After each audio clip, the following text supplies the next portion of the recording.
Okay, so here's the scale, and yes,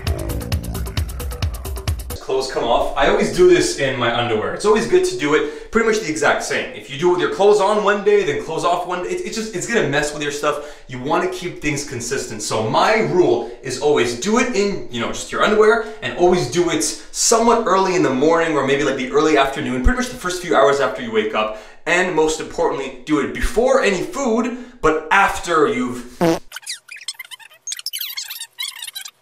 Okay, so 188.2, estimated body fat percentage of 15%. This is good. That's a bit weird. I'm surprised by that.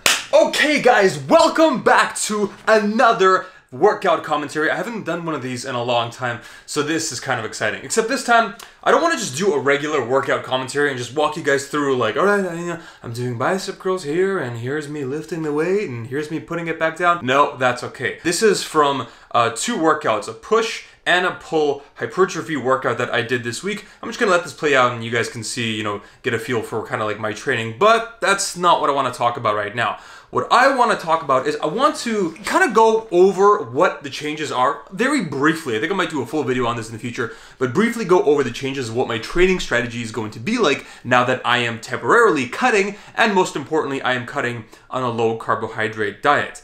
There is a substantial amount of research and literature that has essentially indicated that carbohydrates are definitely tied to performance. When it comes to low carbohydrate diets, they definitely work for fat loss, but in terms of maintaining performance, maintaining strength, maintaining endurance and volume in the gym, I believe there is a bit of a bigger setback. So because of this, I unfortunately have to take a break from my current style of training. I've been training with Hybrid 5. That's the powerlifting and bodybuilding hybridization program that I created and launched back in January. I have been on it since about November. I've been making fantastic improvements with it. I want to talk about that a little bit later.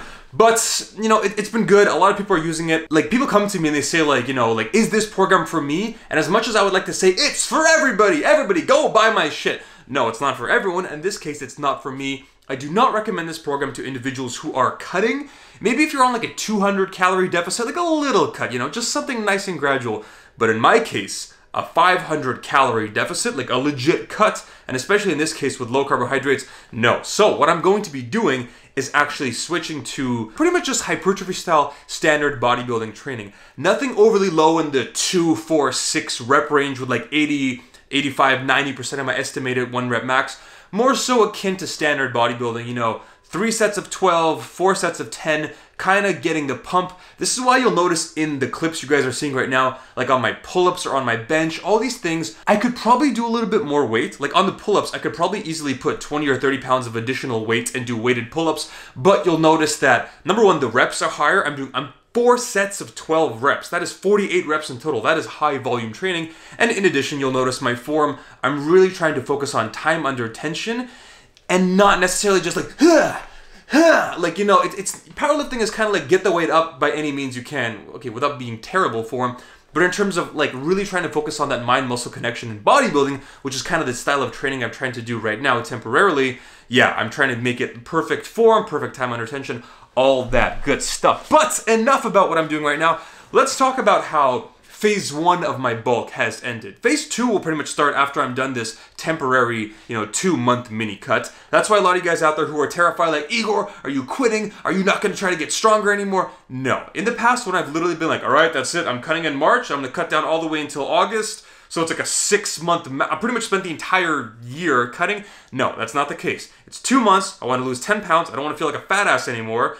I want to test out this experiment of low carb, high fat, make some conclusions so I can better, understand what individuals need for my programs, my coaching, all that stuff. I'm always trying to be better at what I do, and I want to know the answers. So those are the reasons why I'm doing this, but it's temporary, don't worry. Phase 2 will resume essentially right after this. Pretty much summer, not even summer, that is when I'll jump back into Hybrid 5, probably a bit of a 300 to 400 calorie surplus. It's coming soon. But what I've been doing, I probably shouldn't be doing this. I got my screen right now so you guys can see what I'm talking about. And I'm gonna throw it up on screen for you guys right now and you guys will get an understanding. It's cool. We can talk about how I ended off phase 1 of my bulk in terms of my strength. So my Hybrid 5 programming, there's 4 weeks, but actually on week 2, when you should be doing the 4 sets of 6, there's certain percentages and all that stuff, I've actually been deviating from this a little bit, and I do not recommend this, but I am kind of a weird situation, guys. I always say, do as I say, don't do necessarily as I do, because I'm the kind of person who, number one, I do this as a career. I do this for YouTube, so it's a little different. Also, I'm the kind of person who literally for the last 4 or 5 years cut down, bulk up, cut down, bulk up, always for my men's physique shows, my competitions. So I'm a bit of a weird situation, especially in terms of my strength. What I've actually been doing is I deviated from my program, and I've been doing 4 sets of 6, acclimating it every single time I do a new cycle, which is about a month or so, and I've been essentially testing myself at a much higher level. I have been pushing myself to failure and pretty much trying to see how much I can go for 4 sets of 6. And the cool thing is I did this for bench, squat, deadlift, and overhead press, and I've been successively increasing the weight to essentially test out how strong I am. So the cool thing about this is I was actually able to visualize and see quantitatively on a cycle-to-cycle basis how my strength increased. And it's actually pretty interesting. My bench went all the way up to 280 pounds successfully for 4 sets of 6. My squat came up to 345, which feels fantastic because I used to, God, honestly guys, at the end of my competition prep last year, you guys saw that footage of me doing 275 on the squat and like buckling under it with my shitty ass form. And I was doing I did 6 reps for 1 set. So to go from that to 4 sets of 6 reps at 345, which is like 3 plates and then some, holy shit does that feel good. Deadlift 375, but again, I started off really easy, really conservative, and I started building it back up because I was testing out the sumo deadlift. So 375, that's nowhere near what I can probably do. And for the overhead press, I got all the way up to 170 pounds. I actually put that up on Instagram if I remember correctly. So that felt pretty good. This all was doing well. And I was actually, the reason I don't have any footage for this for you guys is because I'm not going to film every single workout ever, because then in those cases I worry about filming, not worrying about having the best possible workout. But I told myself, you know, every 2 or 3 months I do these like strength updates, and I told myself I'm going to do another one just before I jump into this experiment.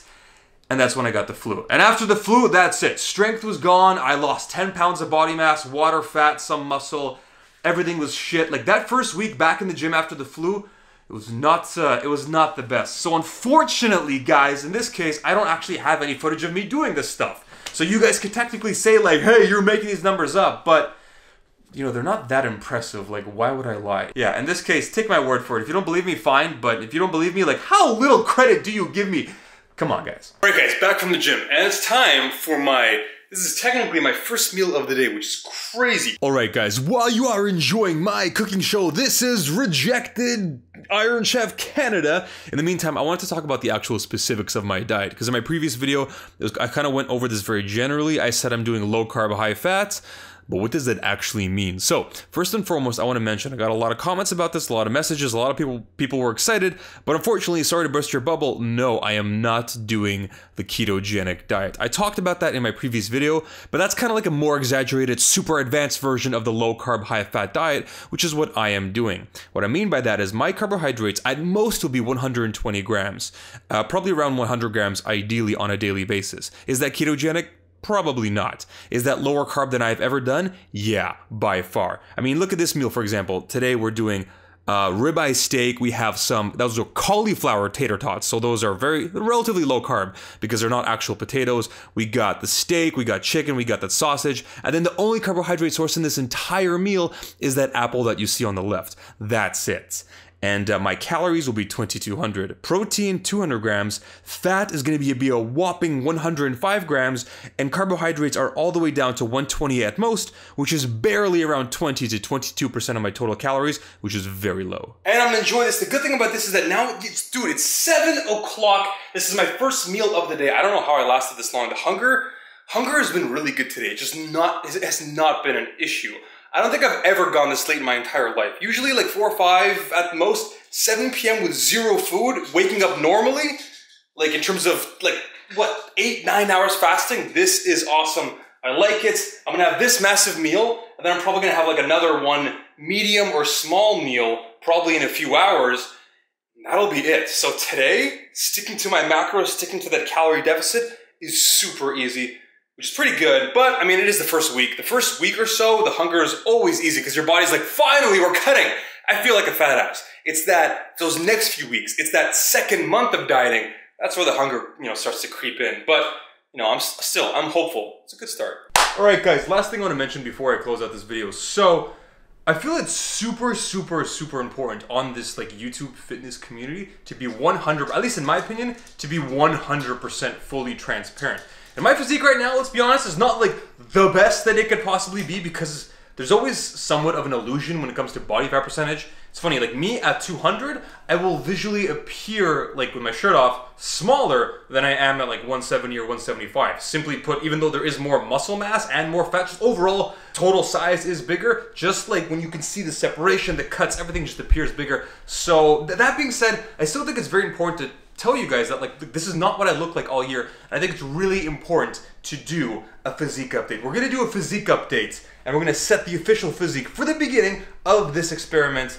But, you know, to look the leanest, there's one simple trick. It's not just the swimmers, not bodybuilders too. We gotta be silky smooth. And I don't know if you guys can tell, there's just a bit too much going on there. So we gotta fix that. But fortunately, we have a solution thanks to today's video sponsor, Dollar Shave Club. So one of the biggest problems with razors right now is that you enter the store, there's like 7 trillion of them. They all cost like 35 bucks and I'm thinking, why? It's literally just metal and plastic. Well, don't worry, Dollar Shave Club has got you covered.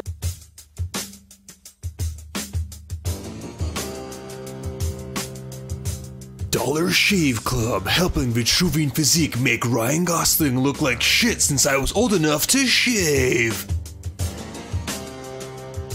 Hit the link in the description box below and you'll get your first box for just $5 with the executive razor, shave butter, and body wash. I don't even know what amber lavender is, but holy shit does it smell nice. After the first month, replacement razors are just a few bucks a month. That is smooth! Also, I guess, you know, you could use it on your face, you know, if you want. But enough of my shameless plug now, let's go do that physique update.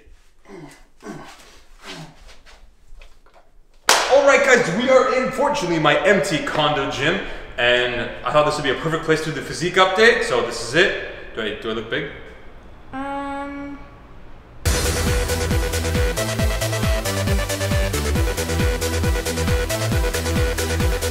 Alright guys, so this is my physique after, you know, just like a little, you know, like a small pump. It's not a big deal. But this is me at probably around 190 pounds. I was like 188 in the morning, but probably put on some water weight, some food, some etc. This is actually me a little bit leaner than I was about a few weeks or a month ago because again, the flu really did actually make me lose a few pounds of water weight and fat mass. So when I was at 200 to 205 pounds around there, I was definitely you know, a big boy. But one thing I want to talk about is this is my physique, and honestly guys, it is a little bit difficult, I will admit. I want to be fully transparent about everything, and I want to show you my physique. I want to show you that, look, I wish I was lean all year round, but I'm not. And I don't think that that would be the best strategy, in my opinion, for me to put on muscle and put on strength. Look, I know I'm getting closer and closer to my genetic potential, at least with my current genetic DNA blueprint, because after 10 years of training, which is my experience, like 12 years actually, you get closer and closer to your genetic